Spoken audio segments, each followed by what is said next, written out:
Good evening. If we could start the meeting with the Pledge of Allegiance, please.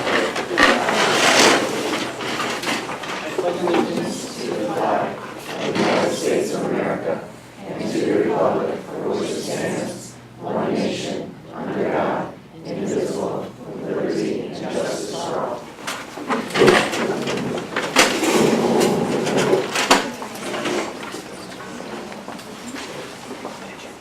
Good evening.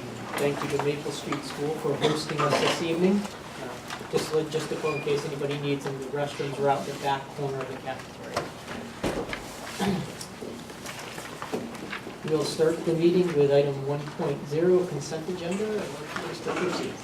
I make a motion to move the consent agenda. I have a motion to move the consent agenda. Mr. Kemp, Full item B. are you seconding the motion to, or No. Yeah, sorry. Second. Ms. Sarm, you're seconding? Okay, so we got a motion and a second. Mr. Kemp? Full item B. Full item B, okay? Anybody else wish to have anything pulled from consent? Seeing none, I'll take a motion on consent agenda 1.1A and 1.1C.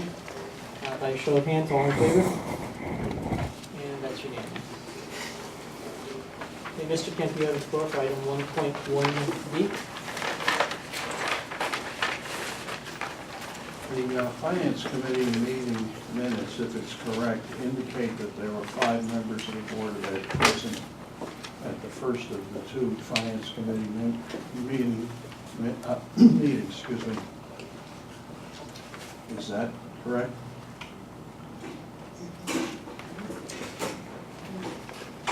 I think that's an illegal meeting of the Vernon Board of Education. I could be wrong. It's a posted committee meeting, but when you have a quorum of the board without posting it ahead of time, that constitutes an illegal meeting. And I can't vote for that. I'll simply vote no when it comes up for a vote, but that's my view of that. I will investigate that question. I know in the past we've had board members sit in on committee meetings as observers, and it hasn't been an issue, but we will investigate that with our council to make sure that it is an illegal meeting. Because as a citizen, I should be able to listen in on the meeting. It is a published meeting, but understand your point. Mr. Kent, or Mr. Percy? There's no action taken at any of the finance meetings, so I don't see it as an issue. Ms. Sarn? I thought we had discussed at one point that the Finance Committee could be a committee of the whole. The budget steering Just the is a budget committee steering? of the whole. Okay. That's when we do all of our budget work. The finance committee is a subcommittee of the board. Okay. Mr. Kemp, for a second time. I appreciate that no action was taken. The problem is other board members have no idea ahead of time whether or not action might be taken, such that I might feel compelled to come to the meeting because someone might make a motion when there are 5 people, and if they did, that would be a legal motion and binding of the board.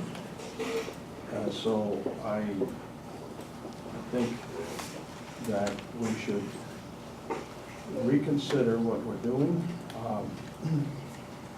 The purpose over the years was to keep 4 people in the committee for that very same concern, and for a long time we seem to have been holding to it. We put members of both parties in each committee on purpose so that there's bipartisan representation on committees, as there has to be on a board of ed, but I don't think it's a good idea that we have 5 or more members in situations like that. That's all. Thank you, Mr. Kemp. Ms. Sarn? Through you, Mr. Cole, if those who are not on the committee are simply listening to the discussion, and if there is a vote a motion made to bring something to the board, that person who's listening is not voting, so it would never be a quorum of the board. It would simply be the members of the committee voting, not anybody who is listening. Thank you. I will, like I say, take this to our council and just have him confirm for us that this that we have been following the proper procedure of that. I don't believe that it's an illegal meeting of the board, but I will have that verified. Like I say, I think it's for us to debate it, but we will ask the question. It is a published meeting. The agenda is published ahead of time, and it is a committee meeting. We will review that, and I will report back to the board the findings. Pending no new discussion on that topic, I would look for a motion to approve item 1.1B. Mr. Percy. So moved. A motion to approve item 1.1B. And do I have a second? Ms. Arn? Second. I have a motion and a second. Any further debate on that motion? Seeing none, by show of hands, all in favor? And those opposed? And I show one opposed. Motion does carry.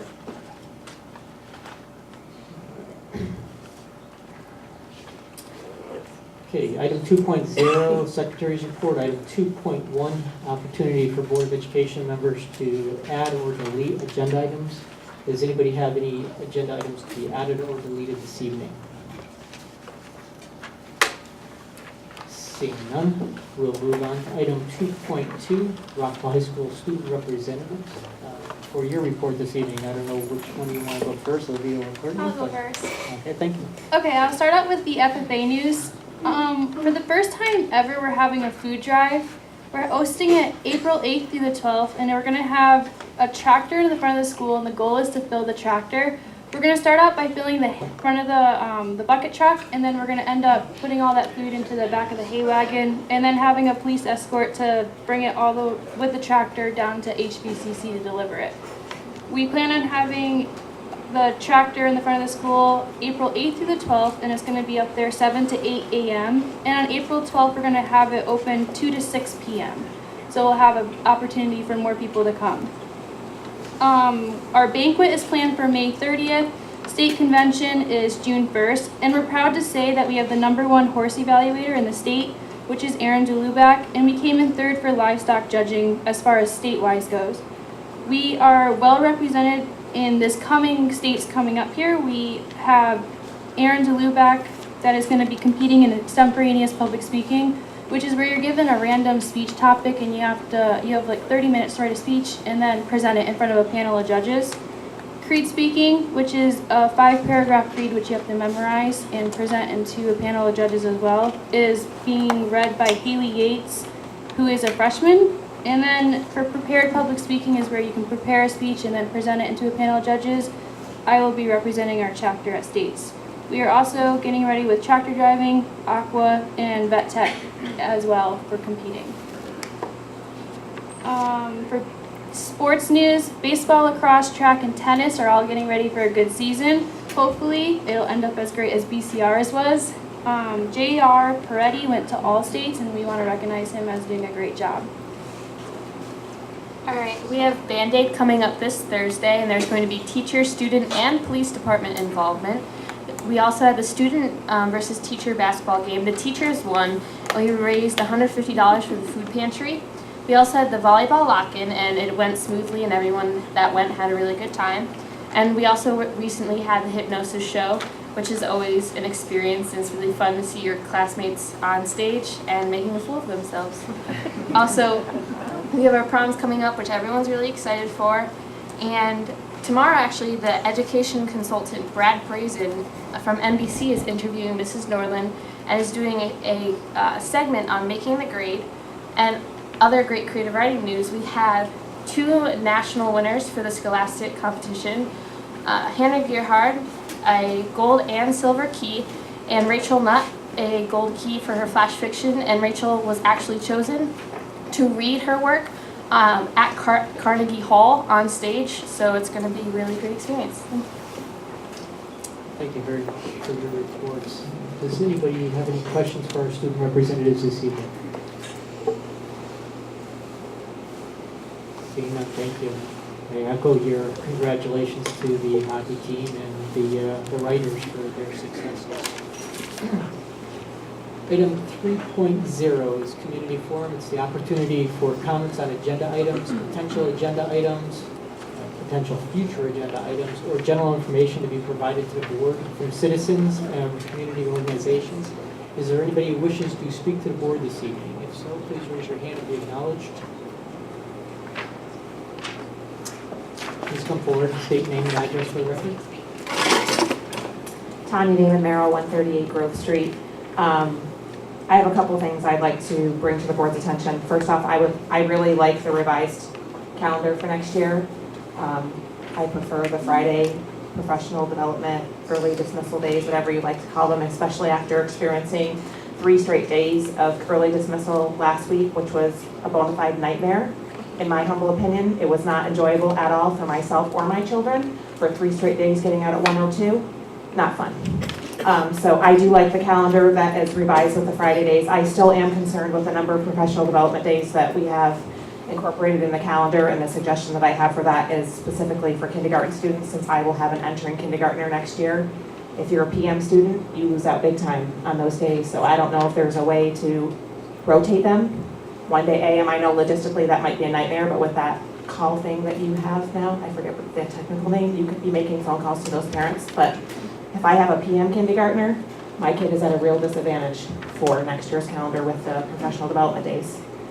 And then the budget is on my mind a lot. And I just have a question in regards to the teacher coaches and how their success is measured. Like, they've been in place for almost 3 years now, I think I'm correct there. But how do we know that what they're doing is working? You know, I look at the universal data and I don't see a huge improvement. And so I'm questioning whether the monies that we're spending on teacher coaches would be better spent in our full-day kindergarten program that we desperately, in my opinion, need in this district if Common Core is going to be our kindergartners' reality. And I don't think the time that we have set in our district for kindergarten is going to make successful kindergartners. So I don't know if that money can be adjusted.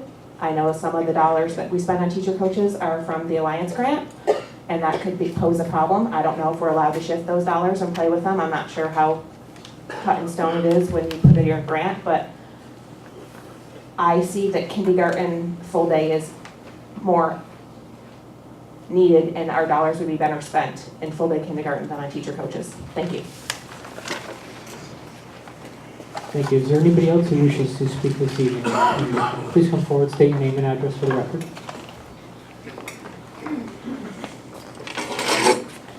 Hi, I'm Deb Cutting, 90 Court. I wanted to talk a little bit about the community service requirement for graduation, and I completely support requiring community service prior to graduation. I think it allows the students to help others in their community, as well as introduce them to experiences they might not be exposed to.